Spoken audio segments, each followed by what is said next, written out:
बैठेला भाया ने बोनिया तुम्हाला खूप खूप स्वागत करत आहे मी का तुम्ही आज उली मोठी संख्याમાં આવનેલા आहे તે ભગવાન બરામદેવા में આખે का तुम्हा બધા સદબુદ્ધિ દે तुम्हा खूप ધન દે અને तुम्हा खूप ધાન્ય દે ધન ધાન્ય આપણે પાસે વે તે આપણે કાઈ પણ કરી શકું ત્યાં હારી હારી આપણો બરામદેવ ભગવાન વિરસા મોટા ભગવાન આપણી માવલીમાં કંસરીમાં એ જે બધી માતા હોજી એ બધા મારી પ્રાર્થના છે કે આપણે સમાજ આદિવાસી સમાજ ને તેમાં ખાસ કરીને ધોળિયા સમાજ એ ધોળિયા સમાજા ખૂબ શિક્ષણ ઓફે કારણ આપણે જે એ બધા આપણે કરી રહ્યા એ જે સંમેલન કરી રહ્યા એ સંમેલન કરવાના કારણ કા હે એ જે બધે સંમેલન વીર અને આए એમાં આપણો સમાજ ધોળિયા સમાજ આવ્યો વિકાસ પીવો જોઈએ અને વિકાસ વી તો જ આપણે આગળ જાવ બાકી આપણે રોજ કમાવું રોજ ખાવું એ કરું તે કરું એમાં આપણો વિકાસ નહીં મળે આપણો વિકાસ એમાં કે આપણે પોહે ભણવું અને खूब या આગળ વધારો या ડોક્ટર બનાવો એન્જિનિયર બનાવો કલેક્ટર બનાવો આ બધા આપણે બનાવો આપણા સમાજમાં આપણે ગુજરાતમાં ઘણા બધા છે એધે પણ વી મહારાષ્ટ્રમાં પણ વી આપણા ધોળિયા સમાજના પણ મારી બધા વિનંતી છે દરેક મા બાપને કા તુમણે પોહા ખૂબ ભણવા અને યા ટેલેન્ટેડ બનાવવા સ્કિલ બનાવવા સ્કિલ્ડ જે આ કારીગર આખા સ્કિલ્ડ કોઈ સ્કિલ માણસ બનાવવા તો આપણા બોલાવી અને દુનિયામાં લોકો હા આખે કા મારે પાસે પૈસા નહીં મળે મારે પાસે શિક્ષણ નહીં મળે મારે આરી હાજા કોઈ મારા હગેવાલે હાજર નહીં મળે મેં કા કરી શકે મિત્રો मैं जे बात करो तो शिक्षण ની વાત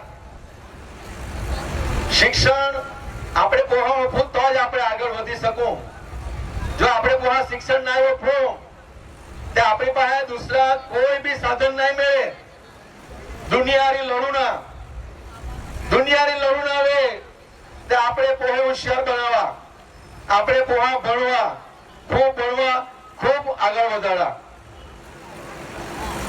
एक दोड़ी बात है तुम्हा का शिक्षण वगर कोई दिवस काना भला नहीं वे अहा आके कोई माने जो मानो कोई एक नींगे लाख में तो ते एक मानो काई नहीं करी सके मैं तुम्हें आई खा कि मारी पास पैसा नहीं आता मारी पास शिक्षण नहीं आता मारे घर में कहीं कोई लोग के मारे सगा संबंधी में हो कोई मानो नहीं आतो का जो मदद करी सके पण माने कई करुणा था मारी गरीबी काढूनी होती मारी गरीबी काढूनी માટે મેં મહેનત શરૂ કરી અને ધીરે ધીરે પાંચમા ધોરણના ચપડે કોલ બનાવીને લીધેલે અને એ કોલ બનાવી કોલ એટલે કે પેલા મટોડાને બધા મિક્સ કરીને રેતી સિમેન્ટ ટી કરીને તો પણ મને એ ચોપડે છોડી દે આપણને લે મારા જે પરિસ્થિતિ નબળી કોઈ ઘરની માણે ભા પોણિયા બધા હતા કેવી રીતે કામના જ નહીં મળે માણસ કરી કા શકે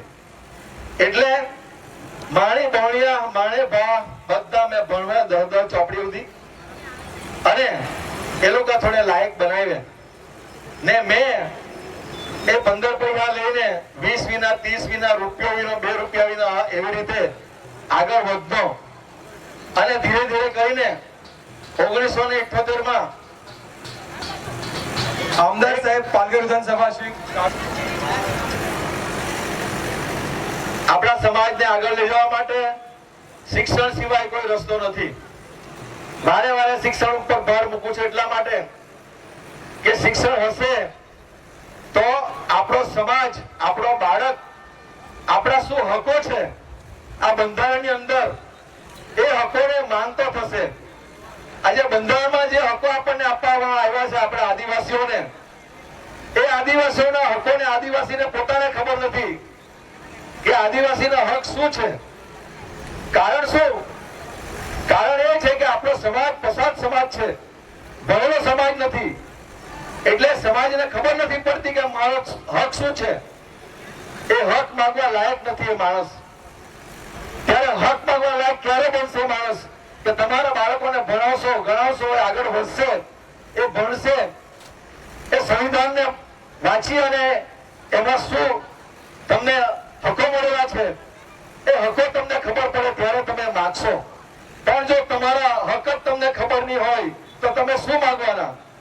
તમારા બાજુમાં જ તમારી જમીન પડેલી છે, પણ એ જમીનનો તમને હક ખબર નથી તો તમે કઈ માગી નહીં શકો. માટે આપણા બાળકોને ખૂબ આપણે ભણાવવાના છે. અને રોજ સવારે 2 ઘંટ વાગે છે આ દુનિયાની અંદર. એક ઘંટ મંદિરનો વાગે છે, બીજો ઘંટ સ્કૂલનો વાગે છે.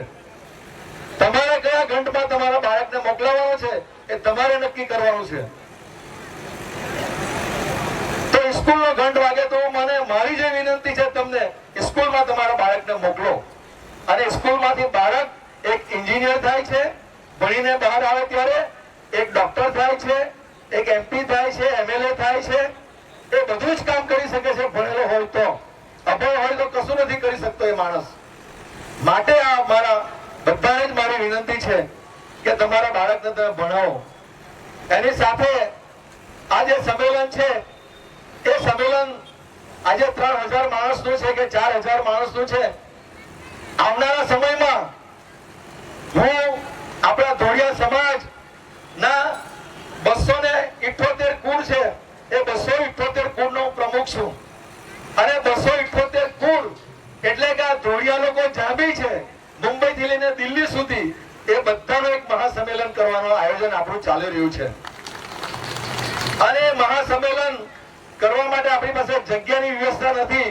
કારણ કે 2 લાખ માણસો થાય તો 2 લાખ માણસનું પાર્કિંગ, બેસવાની વ્યવસ્થા થઈ જાય, પણ એનું પાર્કિંગ અને જમણની વ્યવસ્થા બહુ ભારે પડે. માટે કમસે કમ 60-70 એકર જમીન હોય ને એટલો મોટો પ્લોટ હોય તો આપણું આ મહાસંમેલન થઈ શકે એવું છે. હું દર વર્ષે અલગ અલગ કુળમાં જાઉં છું. આપણા 278 કુળ છે.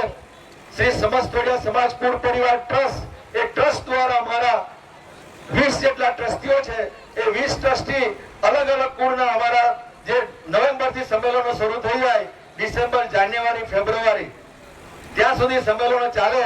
અને દર રવિવારે સંમેલનો થાય છે અમારા ગુજરાતમાં.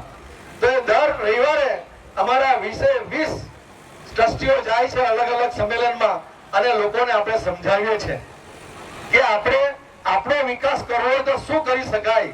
આપણો વિકાસ આપણે જાતે કરતા શીખો. બીજા ઉપર નિર્ભર થવા કરતા આપણો વિકાસ જો આપણે જાતે કરશું તો આપણને કોઈ પણ આંગળી ચીંધી શકે નહીં.